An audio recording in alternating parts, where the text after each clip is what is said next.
I very much regret the intemperate language that the Select Committee have chosen to use. Nobody likes to make redundancies. Nobody likes to have to shrink the armed forces and the MOD civilian workforce, but we're dealing with a massive deficit, an inherited black hole, and we've got to get the finances on an even keel.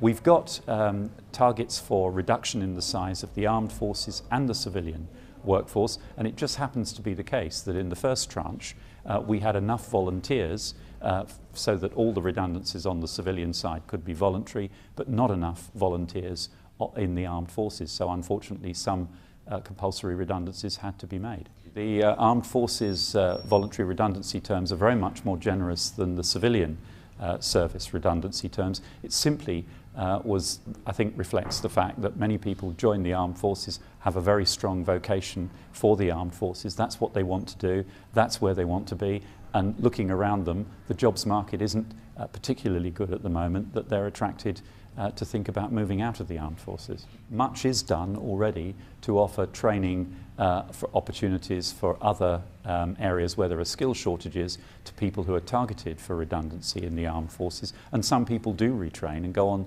to do other things. But it's simply not the case to say that because someone is halfway through training as a pilot, that means they would automatically make a good medical technician. They might be interested, they might have the skills required, but that has to be looked at on a case-by-case basis.